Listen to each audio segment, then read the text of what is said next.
마태복음 16장 3절 4절. 이게 내가 지금 제대로 하는 건지. 네. 아침에 하늘이 붉고 흐리면 오늘은 날이 굳겠다 하나니 너희가 날씨는 분별할 줄 알면서 시대의 표적은 분별할 수 없느냐. 여기 시대라는 말은 카이로스라는 단어로서 이것은 크로노스라고 하는 단어와는 이제 구분이 된다라는 건 뭐 우리 형제님들이 여러 번 얘기를 했기 때문에 이미 아실 것이고, 이 카이로스라는 단어는 시대라고 여기서는 이렇게 번역을 했는데, 때와 시기 할 때 시기라고도 번역이 됐죠. 그게 더 쉽죠. 로마서 13장 11절 찾아 읽어보겠습니다.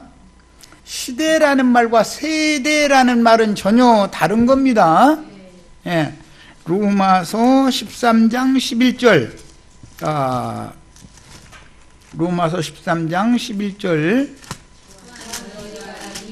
시기를 알거니와 할 때 거기 시기라고 번역이 됐는데, 거기가 크로노스가 카이로스라는 단어다. 크로노스가 아니라 카이로스라고 하는 단어다. 오늘 말씀에서는 시대라고 번역이 됐죠.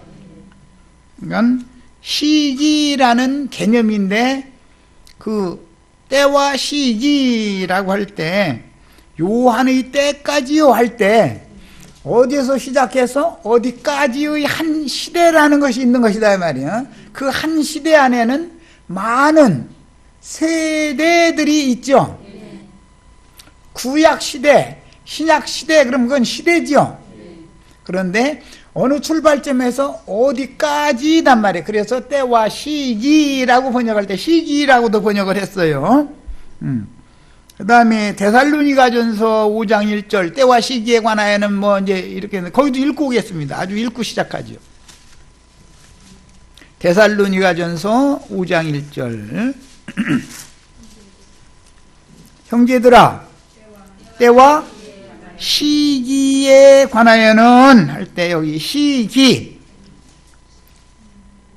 이 시기라고 번역된 단어가 오늘 우리가 읽는 시대의 표적할 때 시대라고 하는 그 카이로스라고 하는 같은 단어다. 자, 이제 그러니까 이 카이로스라는 단어의 용례에 대해서 이제 이해를 먼저 하셔야 돼요. 어떤 시대라는 말이 나오면 어느 지점부터 시작해서 어느 지점까지의 큰 한 시대를 말하는 것이단 말이야.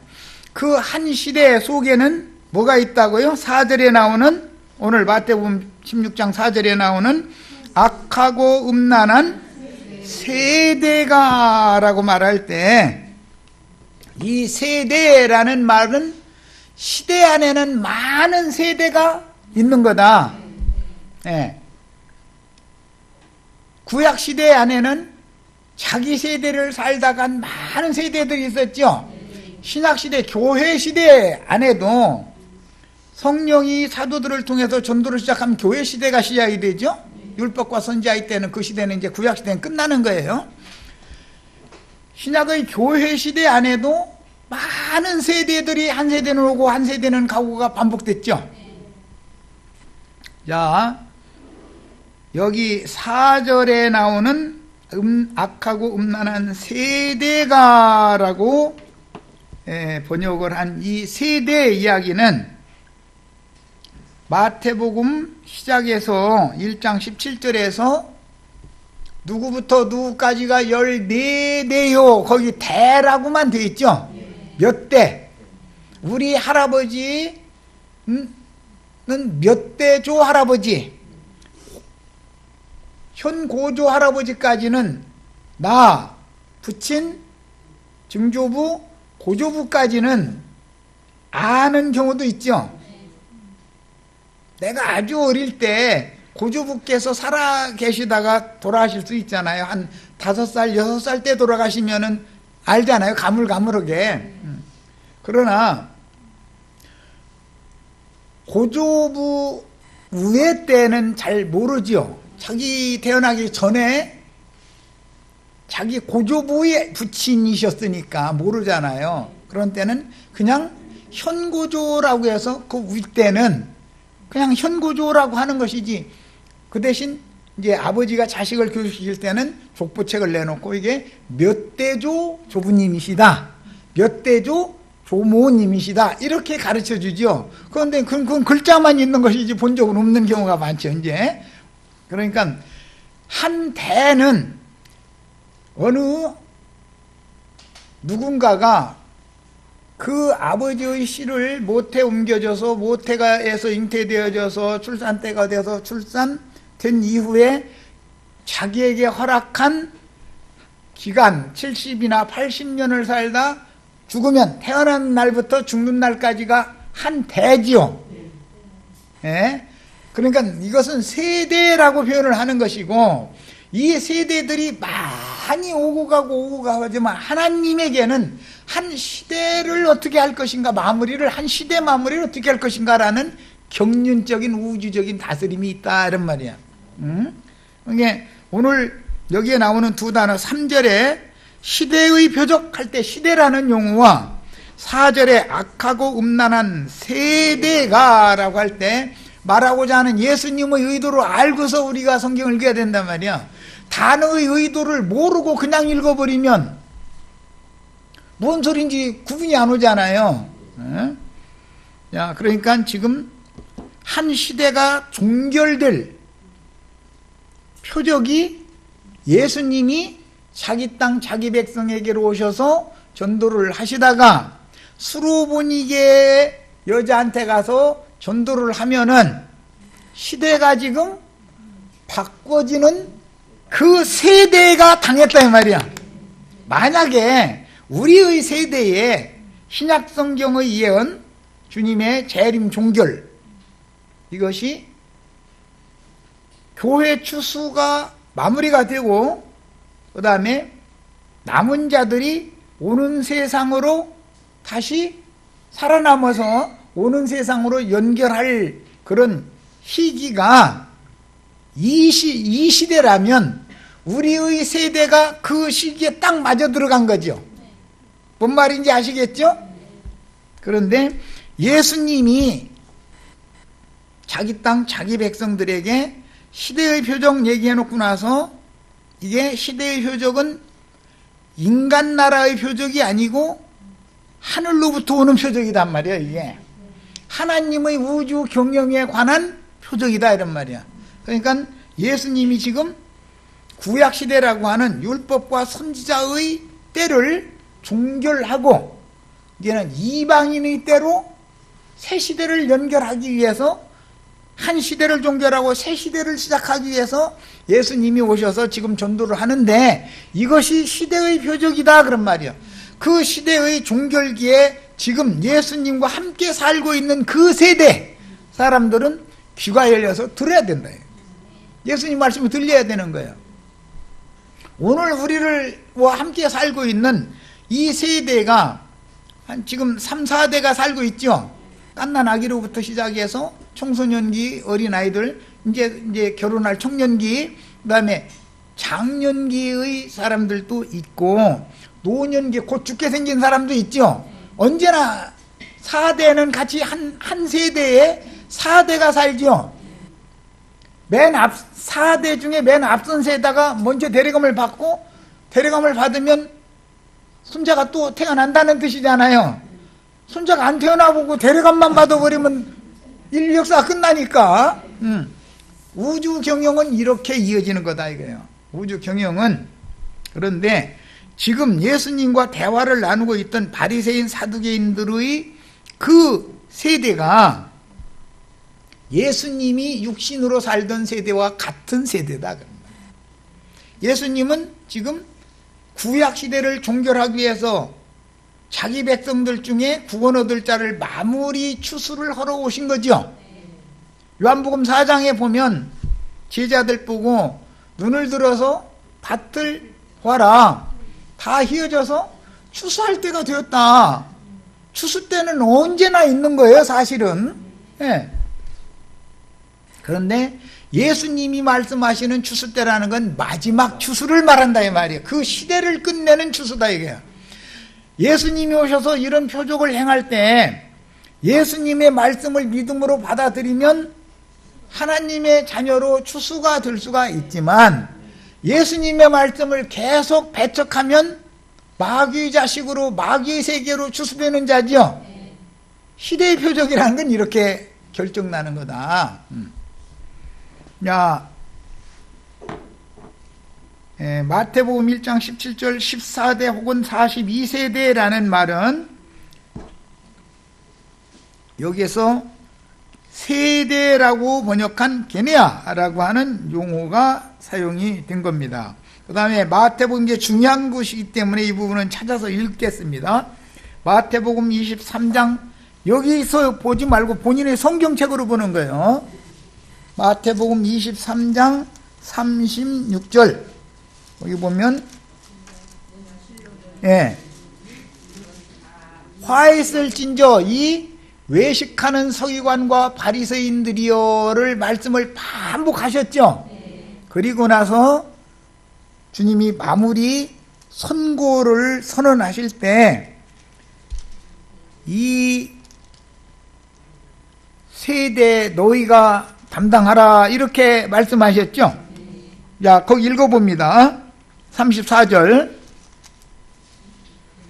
그러므로 내가 너희에게 선지자들과 지혜 있는 자들과 서기관들을 보내매 너희가 그 중에서 더러워는 죽이거나 십자가에 못 박고 그 중에서 더러워는 너희 회당에서 채찍질하고 이 동네에서 저 동네로 따라다니며 박해하리라. 그런데 더 읽어나가겠습니다. 그러므로 의인 아벨의 피로부터 성전과 제단 사이에서 너희가 죽인 바라갸의 아들 사가랴의 피까지 땅 위에서 흘린 의로운 피가 다 너희에게 돌아가리라. 이 피의 저주를, 피 흘린 하나님이 보낸 종 선지자들을 죽인 먼 조상 때부터 이런 일이 있었는데 그 조상들의 저주를 이 사람들이 담당해야 될 때가 왔다 그런 말이에요. 그러니까 그 세대에 딱 걸린 거죠. 지금 예수님 세대가 자기 선조들의 죄악까지 다 짊어져야 되는 세대가 됐다 이 말이에요. 자, 이제 읽어나갑니다. 36절 34절이라고 그랬는데 36절이죠. 내가 너희에게 이르노니 이것이 다 이 세대에게 돌아가리라. 이것이 다라고 하는 건 너희 조상들이 대대로 하나님께서 보낸 종선지자들을 죽였다 이거예요. 그들이 전하는 말씀을 받아들이려고 않고 뭘로 죽여요? 이단자로 몰아서 죽이는 거 아니에요? 이단자. 그때 당시 거짓 선지자들이 산당 제사장들이 전하는 말씀과는 전혀 다른 얘기를 했다 이거예요.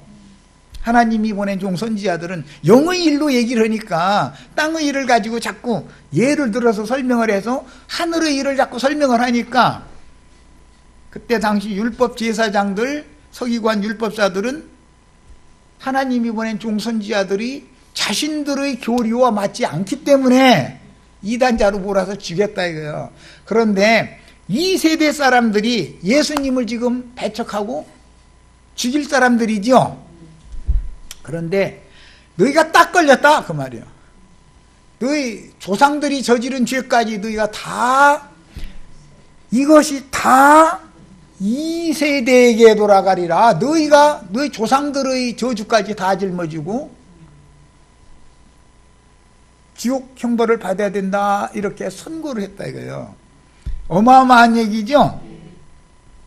너희가 어떻게 지옥의 판결을 피할 수가 있겠느냐. 너희 조상들이 흘린 모든 무지한 피값까지 너희가 다 짊어지고 가야 된다 이랬단 말이에요. 이렇게 딱 걸리는 세대에서 마지막 구원을 받지 못하면 이거는 큰일 나는 얘기죠.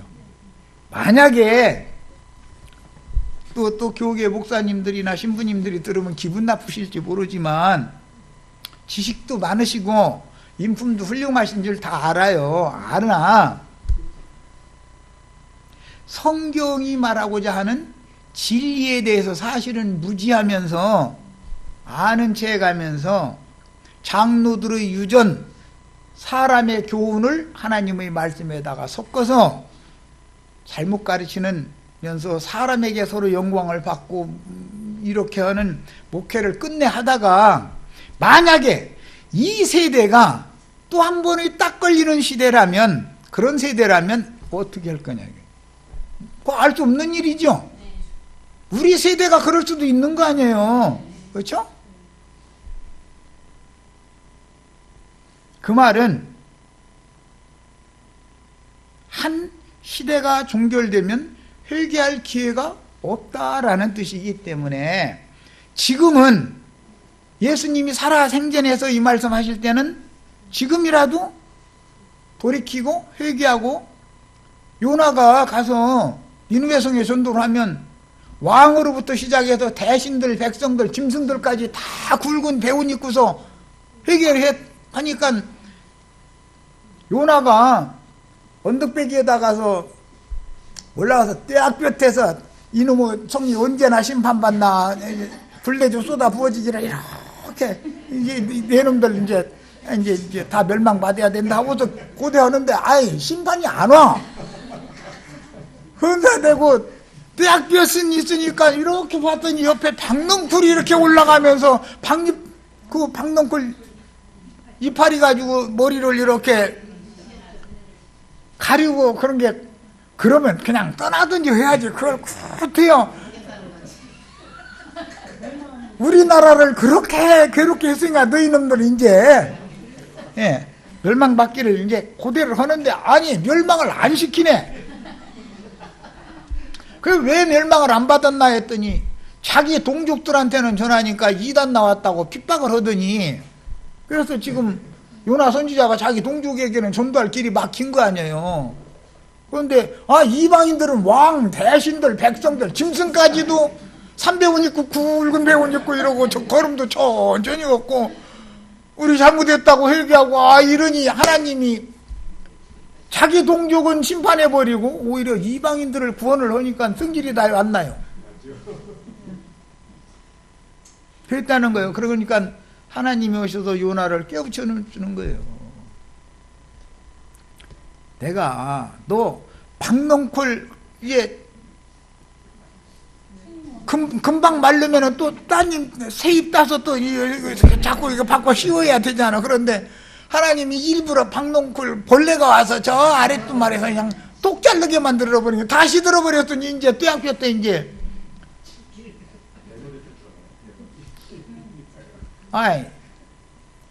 그렇게 해놓고 나서 야, 너 그 박넝쿨 그게 시드는 것만 가지고도 너 화내?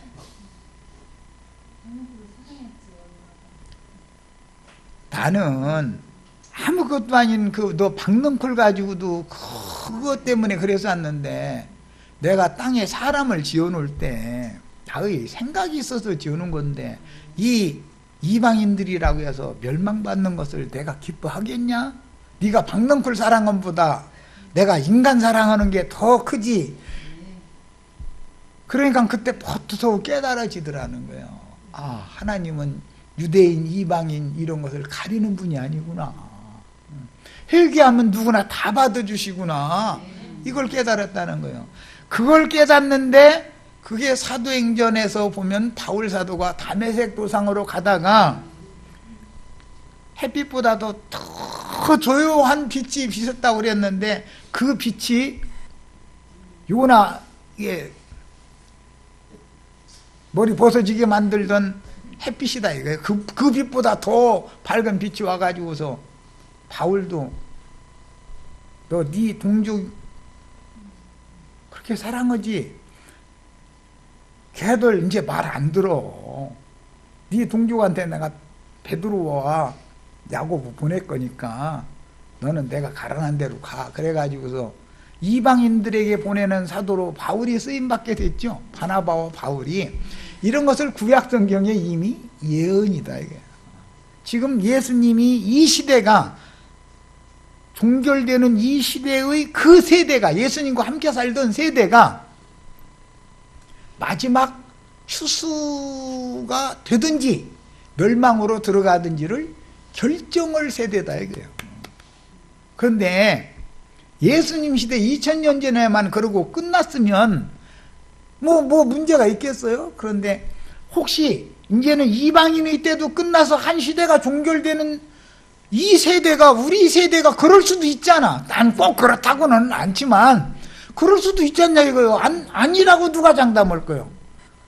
하도관 형제처럼 성경을 부는데 이상한 소리만 자꾸 했었고 말이에요. 그냥 이해가 안 되는 소리 했었고, 목사님들 날마다 그냥 듣기가 그냥 기분이 좀 언짢은 그런 얘기만 했었고, 그러면 혹시 요나 선지자 때 그랬고 예수님 때 그랬고 그랬을 수도 있을 거 아니냐 그 말이요. 누가 남한테 괜히 나쁜 소리 해가지고서 트집 잡히고 뭐 2단자 3잔다 해가면서 그런 소리 듣고 싶은 사람이 어디 가서 다 좋은 말해서 우리 다 서로 사랑하고 잘 지내자 해서 많은 무리가 모여서 오늘요 우리 박순희 자매님이 꽃다발 참 이거 갖다 놓으니까 또 행복해졌네. 근데 나 이거 변질 될까 못 살고.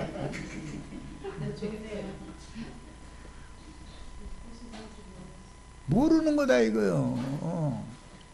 시대의 표적이라는 것이 바리새인과 사두개인들이 하나님께로부터 하늘로부터 오는 표적을 보여달라고 하니까 요나의 표적 얘기로 딱 끌고 나가더니 야 너희가 날일기 표적만 보고 알지 그러면서 왜 이 시대의 표적은 몰라.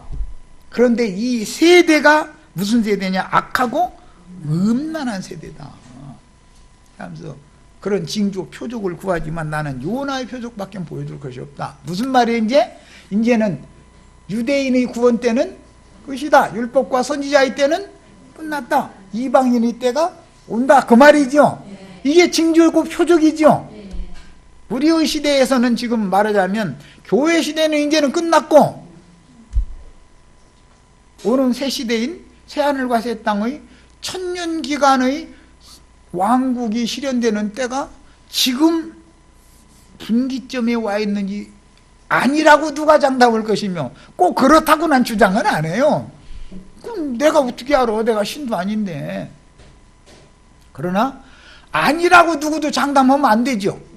아닐지 길지 그걸 지가 신도 아니면서 내가 이 시대가 그 시대다라고 장담하지 못하는 것처럼 아니라고 주장하는 것도 안 맞는 말이죠. 맞을 수도 있으니까. 그래서 하나님의 말씀이라는 것은 너무너무 한 말씀이라도 땅에 떨어지거나 바람에 날아가 버리거나 그렇게 해요. 한 말씀 1.1핵이라도 다 이루어져요? 당연히 이루어져야 되는 거예요. 그게 요나의 표적이에요. 지금 시대의 표적이다. 이게 시대의 표적. 자, 마태복음 이제 24장 34절 보겠습니다. 굉장히 중요하고 어려운 부분에 거기 이제 왔어요. 내가 진실로 너희에게 말하노니 이 세대라는 건 예수님과 함께 살고 있던 그 당세대죠. 그런데 실제로 인간 나라에서는 3, 4대가 같이 살고 있는 거죠. 어린아이부터 시작해서 죽음을 바로 앞둔 세대까지. 야, 이 세대가 지나가기 전에 이 모든 일이 다 이루어진다 그랬어요. 야, 그러면 마태복음 24장이라는 게 흔히 말하는 앞에 보면 이 천국 복음이 모든 민족에게 증언되기 위하여 온 세상에 전파되리니 그제야 끝이 오리라 하니까 구약시대의 끝이 지금 예수님과 함께 살고 있는 그 세대를 통해서 실현될 것이고 이방인의 때 천국 복음이 모든 민족에게 다시 증거된 다음에도 끝이 또 온다는 거 아니에요. 우리는 주님의 말씀을 믿어야 될 거 아니냐 말이에요. 한 시대가 갔고 그렇게 갔고 또 한 시대가 이렇게 지나왔는데 지금 또 우리가 눈앞에 있구나. 이것을 받아들여야 된다는 거예요. 자, 이제 2페이지로 가겠습니다. 바리새인과 사두개인들이 와서 예수를 시험하여 하늘로부터 오는 표적 보이기를 청하니, 네? 하늘로부터 오는 표적이라는 건 하나님께로부터 오는 표적을 말한 거다. 아까 이 말씀 드렸어요. 유대교 체제의 여러 종파들 중에도 특히 두 종파가 기득권 다툼이 심했는데 바리새파와 사두개파가 대표죠. 자, 그들은 평상시에는 서로 못 잡아먹어서 한여, 그러다가 예수님 박해하려면 손잡아. 그것은 뭐 금방 악수가 돼버려. 이게 너무 놀라운 일이죠. 기독교 계가 지금 장로교단은 침례교단 세례식 해야지 왜 침례식 하냐 해가면서 그 라틴어 성경, 그 로마교 성경 그 읽는 사람들 보고는 킹제임스 성경 읽는 사람들이 그거 전부 마귀 자식들이고, 그래서 하면 킹제임스 성경 읽는 사람들 보고 라틴어 성경 읽는 사람들이 뭐라고요? 저희가 마귀 새끼면서 해가면서 서로 물고 먹고 난리죠. 예수님이 설마 그러겠어? 이방인도 예수님 다 사랑하잖아. 그게 평상시에는 서로가 자기네들이 교리에 의해서 원수를 삼다가 자기네끼리만 통하는 주장이지, 말하자면 하나님에게 물어보도 않고, 요나가 하나님께 물어보도 않고 그 지 주장대로 한 거랑 똑같은 거잖아요. 그러다가 한 시대를 종결하는 일을 위해서 추수꾼으로 보냄을 받았다. 그 다음에 새 시대는 이렇게 연결이 되는 거다. 여자의 남은 자손들이 있게 마련이고, 뭐 이제 이런 얘기했으면 자기네들은 교리와 안 맞죠. 기독교계가 다 뭘 고대하고 있어요? 죽음을 보지 않고 뿅 하고 휴거될 걸 고대하고 있죠. 그런데 냅다 그 사람 보고 당신 반드시 죽어 이러면은 이 초지길롱 같은 일하고, 내가 여태까지 철두철미하게 신앙생활을 얼마나 잘해왔는데 누구 믿음 무너뜨리는 소리 하느냐고 이렇게 나가죠. 그런데 그 소리 하는 사람 죽어요, 안 죽어요? 당신 죽는 것이 당신 영혼이 주님 앞에 데려감 받는 거야. 육신은 못 가. 이렇게 말하면 자기는 죽는 것이 두려우니까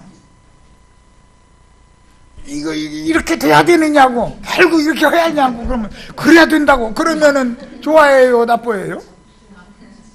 왜 그래요? 육신에 속한 자들이지 영에 속한 사람들이 아니다 이거예요. 땅의 일을 생각하는 사람이지 하늘의 일을 생각하는 사람들이 아니다 이거예요.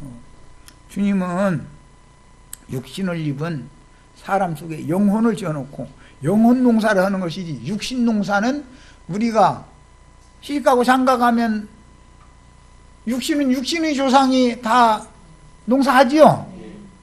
우리 그래서 아들도 낳고 아들이 또 아들 낳아서 손자까지는 다 보고 있잖아. 지금 증손자도 가끔은 있지만, 그러니까 육신의 농사를 보고 하나님의 농사를, 천국 농사를 깨달아야 되는데, 육신이 죽음을 보지 않고 공중으로 호련히 휴거된다고, 휴거라는 말이 성경에 있어요, 없어요? 없어요. 또 그 사람들은 또 보자 이거요, 해석하자면 거자라는 들릴 거자고, 휴자라는 건 끌어당긴다는 뜻이고, 그렇다고 말을 설명하면 맞죠. 틀린 말은 아니죠. 하늘의 하나님께서 데려가시면 그날에 하나는 데려감을 당하고 하나는 버려둠을 당한다 그랬는데, 하늘의 하나님께서 데려가시면 육신의 몸뚱아리를 데려가는 거예요. 육신의 몸뚱아리랑 흙에 속면 흙으로 돌려보내고, 이제 나는 네 영혼 농사하는데 내가 얼마나 수고한지 아냐. 너 인생 사는 동안에 내가 많은 종들을 보내서 말씀이나 창조를 하는 능력이기 때문에 새 영과 새 마음 속에 진리의 말씀, 생명의 말씀을 맡은 종들을 보내서 부지런히 가르쳐가지고 내가 너 농사해가지고 네 영혼 내가 이제 다 익었으니까 나랑 영원히 살기 위해서 다 너 데려가려고 왔어. 그러면 우리 손자 대학 졸업하는 것까지만 기다려달라. 세상 나라 유행가 요즘에 백수 인생인가 못 간다고 전해라. 못 간다고.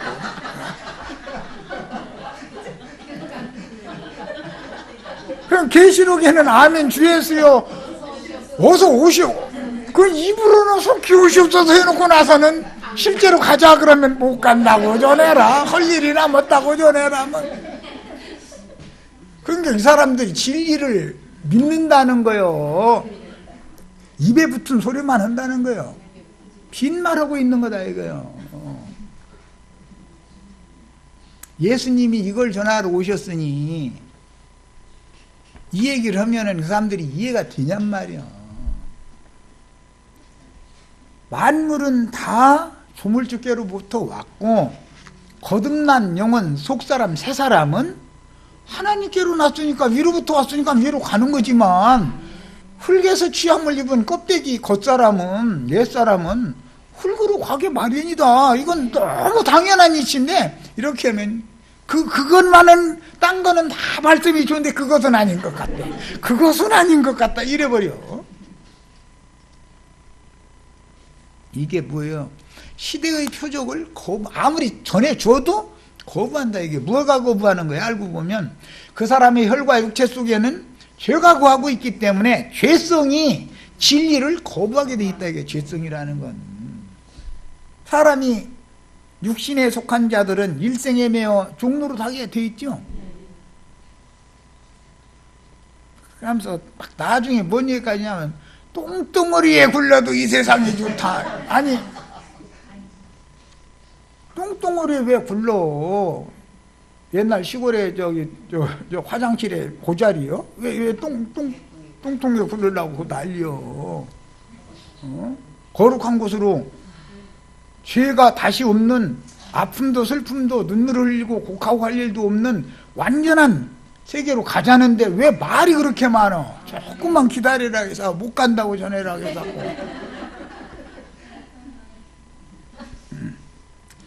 이 사람들 이거 못 당해. 지금 시대의 표적이라는 말은 육체는 다 혈과 육은 하나님 나라와 상관이 없는 것이다. 위로부터 거듭난 영혼이 예수님의 형상과 모양으로 만들어져 가지고 껍질 벗고 속사람을 영원한 세계로 데려간다라는 것이 시대의 표적이다 이거예요. 그 마지막 예수님께서 데려갈 수 있는 자가 세례 요한이었었죠.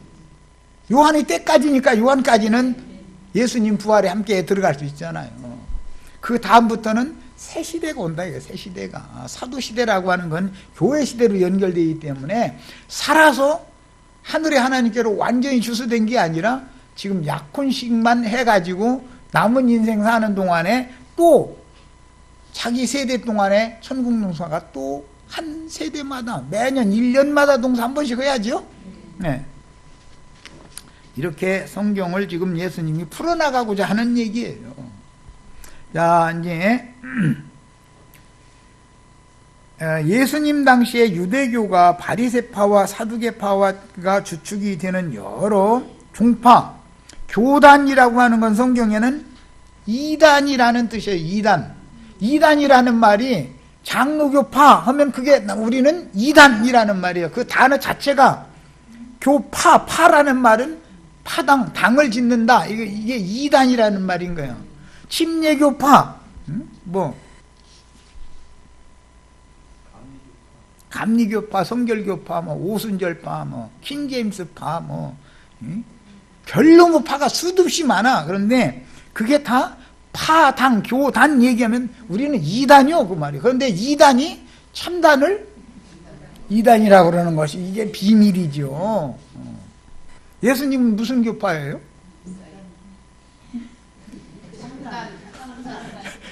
예수님은 그냥 예수님 뭐라고 해야 될지 모르겠네. 하나님파. 자, 성경에 이제 언어의 흐름을 살펴보면 맨 처음에 창세기에 나오는 아담은 인류의 조상이에요? 구속사의 첫사람이에요? 첫사람 아담이라고 그러지 인류의 조상 아담이라고 되어 있지 않죠? 그런데 사람들은 기독교계에서 아담은 인류의 조상이다 이렇게 수천 년을 세뇌를 당하다 보니까 성경에는 첫사람이라고 되어 있고 둘째 사람 예수님이라고 되어 있던데 왜 아담이 인류의 조상이라는 말이 성경에 어디가 있습니까? 이렇게 말하면 성경 하지 말래 이제 성경 얘기 그만하고 그러면 아담이 아들 둘 낳다가 형이 동생 죽여가지고 셋 낳는데 아담의 맏아들 가인이 에덴 동산에서 쫓겨나가지고 장가 들었으니까 가인은 후손들이 있을 텐데 누구한테 장가 들었냐고 그러면은 아담이 그게 또 딸났을 거라고 그래가지고 근친상간했을 거라고 그러면 이제 그럼 말 들어보니까 당신이나 나나 우리 종자가 근친상간에서 나온 종자구만 그걸 그렇게 좋냐고 그러면 또 그것도 아니래 또 그럼 아니면 뭐야 그럼 뭐가 어찌 되는 거야 얼마나 황당한 사람들이요 아담이 인류의 조상이 아니고 성경은 인류사를 말하는 데 목적을 두는 게 아니고 구속사를 말하는 데 목적을 두기 때문에 많은 사람들 중에 윤혜수 자매가 지금 하나님의 구속사에 들어온 사람이죠. 우리는 불신자는 뭐예요? 사람 아니에요? 불신자들도 사람이지만 사람들은 많지만 다 구속사의 안에 들어오는 것은 아니지 그렇죠? 그런데 그들에게 가서 구속을 받은 사람들이 전도를 할 책임이 있는 거지 그렇죠? 자, 그래서 구속사의 첫사람인 아담부터 셈에 이르는 그 계보는 아카드어라는 용어를 사용을 했어요. 최초 인류 최초 용어다 말이다 그러지만 사실은 아카드어가 인류 최초의 말이라고 누구도 말할 수 없어요. 이것은 구속사적인 언어다 이 말이야. 구속사적인 언어. 그 다음에 세모가 그 다음에 이어졌고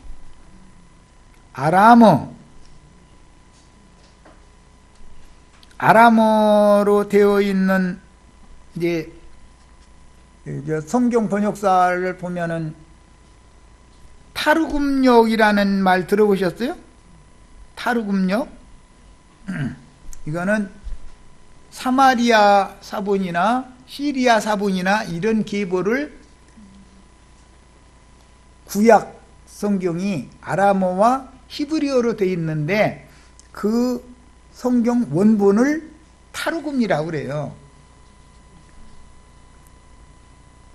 아람어 다음에 아람 사람 아람 족속 쪽 중에서 아브라함이 본토 친척 아비 집은 아람 족속인데 떠났죠. 강을 건너 나왔죠. 그래서 아브라함 보고는 히브리인이라고 그러잖아요. 그래서 이제 히브리어가 나오게 됐어요. 그 다음에 히브리어 시대가 끝난 다음에 예수님이 오셨을 때는 알렉산더라는 사람이 아람어와 히브리어로 그 모어는 세모 그 모어는 아카드어였어요. 네. 아람어와 히브리어로 되어 있는 성경을 헬라어로 번역을 했어요. 이것을 70인역이라고 그래요. 흠정역이다 그러죠. 이렇게 이어지다가 헬라어 역본인 70인역을 먼저 번역을 할 때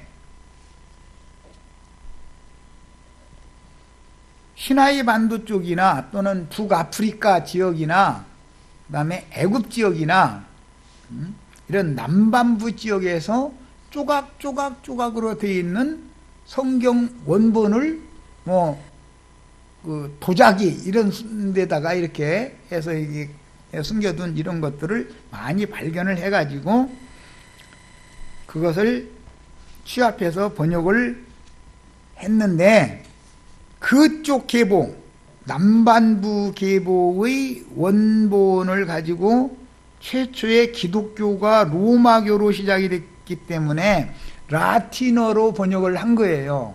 헬라어 역본이 최초에 또 타국 방언으로 번역이 된 건 로마 말로 번역이 됐단 말이야. 라틴어로. 이 번역본을 벌게이트 역이라고, 불가타역이라는 말 들어보셨죠? 타르금역, 불가타역 이렇게 단어예요. 북반부 원본을 사용한 건 사마리아 사본이나 시리아 사본이나 이런 사본을 사용한 건 킹제임스 계열로 들어가는 타르금역이라고 그러고, 라틴어 계열로 번역이 된 건 남반부 지역에서 발견된 성경 원본을 번역을 할 때 라틴어로 먼저 번역이 됐기 때문에 이것을 불가타역이라고 그래요. 흔히 이제 큰 윤곽만 말씀드리는 거예요. 그 다음에 라틴어와 그 다음에 스페인어 계열로 번역이 됐어요. 로마교 성경은 이렇게 번역이 되어져 나간 거예요. 그리고 그 성경이 한국에 들어와서 개역 성경이 됐죠. 처음에는 성경 전셔라고 되어 있는 거, 표지 이렇게 되어 있는 거 보신 적 있어요? 한자로 되어 있었죠, 전부. 그리고 이 우리나라 말은 별거 없고 전체가 다 이게 한자로 되어 있어요. 그 왜 그랬느냐? 영어화되어 이제 라틴어가 히스패닉어로 번역이 된 것을, 영어화한 것을 일본 성경과 먼저 전도가 쪽으로 됐기 때문에 중국 성경을 가지고, 우리나라는 한자어권이니까 그때만 해도 우리 아버지 때만 해도 성경을 그걸 받는단 말이야. 그래서 중국어가 많이 들어있는 거예요. 그런데 한자어가 들어있는 성경 읽어보면 의미가 더 명확하죠. 한자는 뜻이 있는 거니까. 이렇게 번역이 됐어요. 내가 지금 읽는 것이 여기 한자로 되어 있는 성경이에요. 이 성경을 전부 한자로 해놓은 건 굉장히 어려운 단어들이 이렇게 많지만, 이게 무슨 뜻이다라는 건 금방 알죠. 뜻 글자니까. 그리고 나서 북반부 타르금역과 그 다음에 신약 헬라어 성경 역본, 이것이 이제 종교 개혁을 통해서 영어, 독어, 불어, 유럽의 각국 언어들로 각 나라 말로 번역이 되기 시작했고, 이게 이제 안디옥 계보의 성경이다 그렇게 말하죠. 그래가지고 킹제임스 흠정역이다 이렇게 말해요. 그런데 킹제임스 흠정역은 라틴어 계열, 벌게이트 계열 번역, 그 계보를 무시하는 경향이 있어요. 그리고 벌게이트 번역본에는 장절이, 어떤 절이 없음이라고 되어 있는 것들이 많이 있죠. 킹제임스 역에는 다 있죠. 이제 그걸 가지고 우리가 제일이다 이제 또 이러고 자랑을 하는 거예요.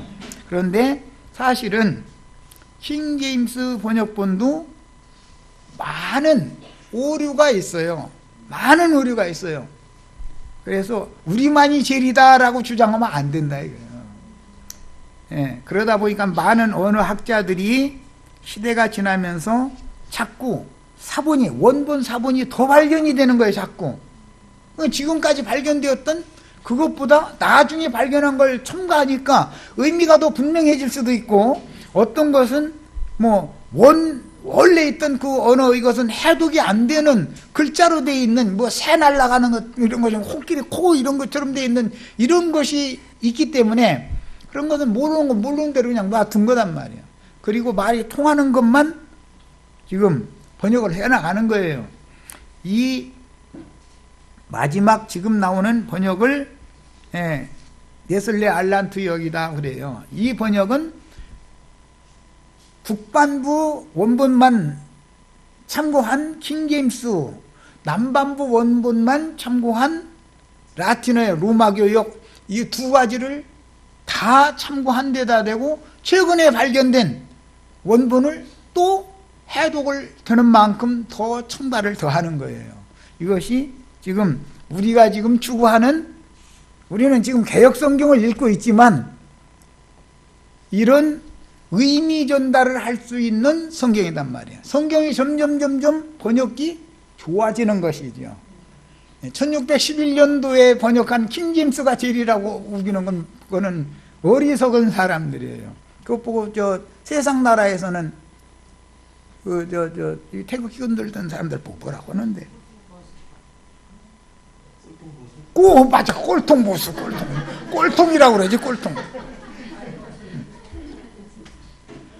우리는 꼴통 보수 되시지 말고 최신 더 좋은 번역이 있으면 그것도 참고를 해서 읽어야 된다. 그렇다고 킹제임스를 무시하라는 말도 아니고 라틴어 번역을 무시하라는 말이에요. 다 아니에요. 다 참고하는 거예요, 다. 그러면 성경 자체가 성경을 해석해주는 성구를 찾아나갈 수 있게 돼 있다. 오늘 우리는 마태복음 16장을 하고 있지만 이미 마태복음 12장에 요나의 표적 이야기가 나왔다는 것을 알고 이것을 같이 추구를 하면, 이게 뭘 말하고자 한다라는 것을 오늘 우리가 말씀 들은 것처럼 해석이 가능하죠. 문자를 가지고 성경 해석이 가능해요, 안 해요? 예수님이 오셨을 때 히브리어나 헬라어로 되어 있는 문자로 아는 성경 지식은 베드로보다 바울보다 예수님 핍박은 바리새인 사두개인들이 지식이 없었어요? 더 많았죠. 그런데 그들은 계시가 없었어요. 영감이 오질 않았어요. 문자에 너무 매달려 버리는 거예요. 그냥 너희가 영생을 얻기 위하여 성경으로 영생을 얻는 것을 너희가 알기 때문에 성경을 부지런히 추구는 하는데, 성경이 정말로 말하는 생명, 진리인 나에게 오는 것은 너희는 거부한다. 왜? 지식으로. 자기네들이 아는 지식이 진리라고 생각했기 때문에. 예수님의 지식을 따를 수 있어요? 하나님의 지식은 너무 포괄적이고 너무 깊고 높고 넓단 말이야. 그런데 자기네들이 두뇌 속에다가 말씀이신 하나님을 집어 넣어놓고서 내 것만이 옳다 이러다 보니까 서로 물고 먹기 마련이죠. 우리는 이런 신앙을 가지시면 안 되겠어요. 신앙의 태도가 바꿔지셔야 돼. 사두개인들과 바리새인들이 예수님에게 와서 지금 청한 것은 시험하려고 그런 것이지, 저들이 아는 지식이 있으니까 시험을 해서 뭘 따지고 그럴 거 아니에요. 아는 것이 없으면 어떻게 따져. 이런 이치를 꼭 깨달으셔야 되겠어요. 우리는 그러니까 번역본들이 점점 더 현대화되어지고 많은 사본이 발견이 되니까 다 참고를 해서 보면 해석이 잘 안 되던 것도 이게 이런 뜻이었구나 라고 짝이 맞춰지면 해석이 가능해지죠.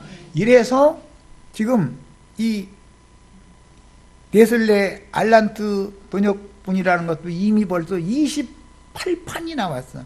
그러니까 28번 바꿨다는 거잖아요. 더 좋은 번역으로. 한자어 성경을 개역 성경으로 했다가 지금 우리는 개정 성경까지 보고 있죠. 개정 성경을 보면 난 왜 주가 있어서 킹제임스 성경에는 있고 옛날 개역 성경에는 없던 것이 다 있지 이제. 그만큼 성경 번역이 좋아지는 거예요. 각국의 성서 공회의 어느 학자들만큼 우리가 히브리어나 아람어나 헬라어를 잘하는 사람들이 있을 것 같아요. 천만의 말씀이요. 히브리어 헬라어 해가면서 따따붙다 했었고, 그게 다 어리석은 짓이다 이거예요. 영어는 히브리어 헬라어를 영어로 번역을 한 것이 이제 킹제임스 성경인데, 그것은 너무 북반부 쪽에서 발견된 그 원본을 가지고 번역을 해놓은 것이다 이거예요. 그 시대에는 그것까지밖에 발견이 안 됐으니까 성경 원본이. 이런 것을 잘 감안해서 자꾸 나만이 옳고 너는 틀렸다 이런 생각을 우리는 절대 버리셔야 돼요. 열어놔줘야 돼. 하나님께서 때에 따라서 앞으로 또 아직 해독이 안 되는 어떤 아카도 이거는 해독이 안 되는 부분이 상당히 많거든. 그러면 예를 들어서 노아의 때에는 노아가 어떤 전도를 했을까? 그때 당시의 그런 유적이 있지만 지금은 시대가 아주 지나다 보니까 언어가 막 자꾸 바뀌다 보니까 해독이 안 되는 거예요. 그러나 언어학자들은 막 자꾸 그냥 일생을 바쳐서 그거 투자를 하잖아요.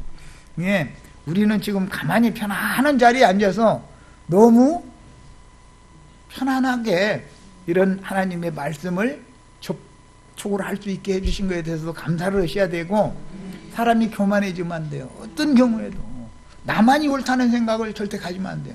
그것은 자기네들끼리는 옳지만 그들의 세계에서는 옳아요.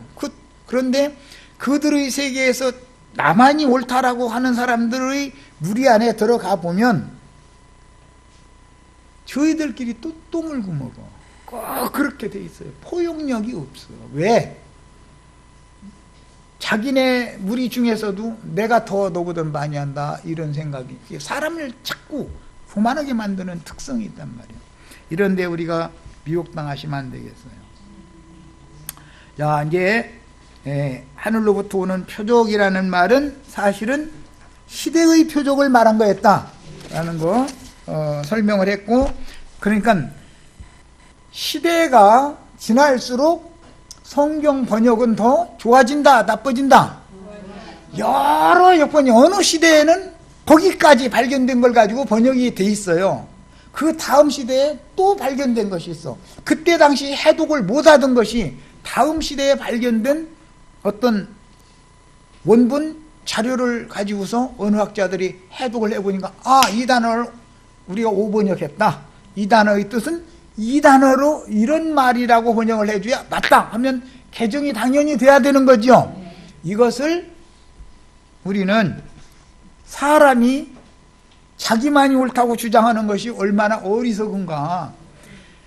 내가 왜 이 얘기를 자꾸 강조하냐면, 바리새인들과 사두개인들이 자기네들만이 제일이라고 생각했다 이거. 예수님한테 와서 따지는 거예요. 뭘로 따지겠어? 성경 지식이 많으니까 성경으로 따지지 불경 갖다 따지지는 않을 거 아니야.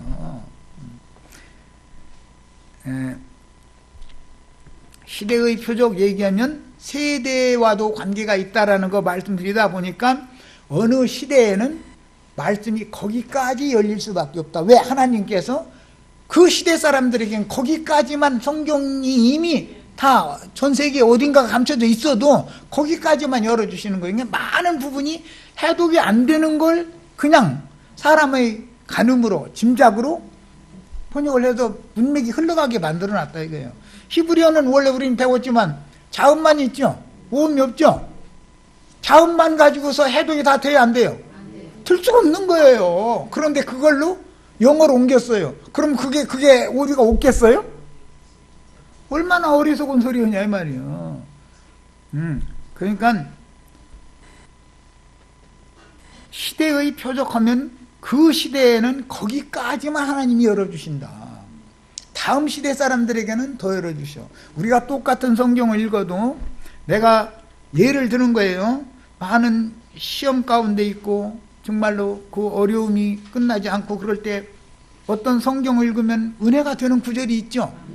그럼 막 그 성경 구절 한 구절 막 붙잡고 그게 힘이 돼가지고 막 눈물 흘려가면서 견뎌나는 거예요. 그러다가 한 10년 지난 다음에 또 그 성경 구절 읽으니까 오면 이게 그 뜻이 아니었네. 그럴 수가 있지요. 내가 그만큼 신앙이 자랐기 때문에, 폭이 넓어졌기 때문에 그때 당시는 그게 딱 나에게 그렇게 한 말씀으로 들었는데 나중에 보니까 그게 그런 말이 아니었다라고 깨달을 수가 있는 거예요. 똑같은 성경 구절인데도 그렇단 말이에요. 이런 것처럼 시대에 따라서 그렇고 사람의 자기 세대를 사는 동안에도 신앙이 성장하는 과정이 여러 단계를 거치기 때문에 자기가 지금 알고 있는 것이 제일이라고 다른 사람한테, 다른 사람 보고 너는 틀렸고 나는 맞다, 내 것이 제일이다, 이런 태도를 절대 가지면 안 된다. 모른단 말이야. 앞으로 더 열어주시기를 주님 앞에 맡기고, 지금까지 깨달은 바로는 여기까지 이르렀는데 더 많은 거 깨달게 해주시길 바랍니다. 이런 자세를 가지고 말씀을 드려야 된다. 그래야 예수님한테 시험하는 그런 어리석은 짓을 안 할 수가 있다는 말이에요. 자, 여기까지서 마칩니다.